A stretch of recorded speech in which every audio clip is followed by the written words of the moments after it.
অনেকদিন পর ভিডিওর মাঝে আসলাম। অনেকদিন কাজে ব্যস্ত ছিলাম, সেই জন্যে আসিনি। আজকে কোনো বিনোদন, কোনো ফানি বা অন্য কারো জীবন গল্প নিয়ে আসিনি।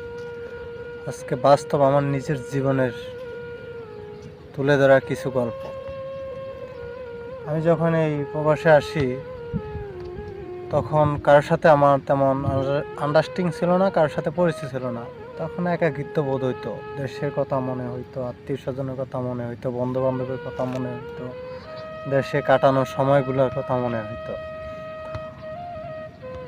তখন মনটা খারাপ হয়ে যেত, কারণ ডিউটি করতে যাইতাম ভাই। ডিউটি করতে গেলে আপনার ভোর তখন আসতাম নতুন, তখন বুঝতে পারতাম না বিদেশ মানে কি, আর এই প্রবাস মানে কি, টাকা মানে কি।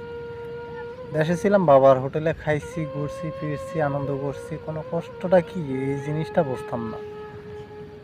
যখন এই দেশে আসছি তখন বুঝতে পারি বাবা কি ছিলেন, প্রবাস জীবনটা কি, তা এখন বুঝতে পারি। সবচেয়ে একটা মজার বিষয় হলো কি, যখন মন খারাপ থাকতো তখন এই যে আমি যে এখানে বসে রয়েছি, এটা একটা পার্ক, দেখতে পাচ্ছেন? হ্যাঁ, এখন কিন্তু সন্ধ্যাবেলা, বুঝছেন? তাই মানে তেমন ভালো হবে কিনা জানি না। যে পিছে এগুলো কিন্তু নারকেল গাছ, আর এই যে এই সাইডে এগুলো হলো ফুল গাছ। এই সারি সারি যে দেখতে পাচ্ছেন, এগুলো ফুল গাছ। তাই যাই হোক, মূল কথায় আসি।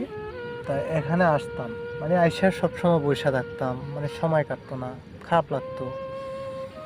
তো বসে থাইকা সময় কাটাতাম, মানে কারোর সাথে তেমন পরিচয় ছিল না। তা আস্তে আস্তে কাজের ফাঁকে কাজ করতে করতে মানুষের সাথে সম্পর্ক হয়।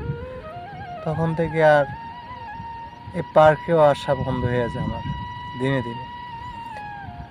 তা একটা সময় কত হলো এই জিনিসটাই, বা প্রবাসে আসছি, ঠিক আছে, ভোর 6টা বাজে উঠি, ঘুম থেকে উঠা ডিউটিতে যাই, আসি রাত্রে 12টা 1টায়। আইসা আবার রান্না বান্না করে তো হয়, নিজে রান্না বান্না করে নিজের খাওয়া দাওয়া করে 1 ঘন্টা বা 1.5 ঘন্টা হাস ঘুমাতে পারি। এটা হইলো প্রবাস, আর এটা হইলো আমাদের জীবন। তো কষ্ট এজন্যই লাগে, যখন সারাদিন সারারাত পরিশ্রম করে কষ্ট করে যখন ডিউটি সেরে, মানে ডিউটি শেষ, আসি কাজ থেকে এসে যখন ফ্যামিলির কাছে ফোন দেই বা আত্মীয় স্বজনের কাছে ফোন দিই, তখন মনে করি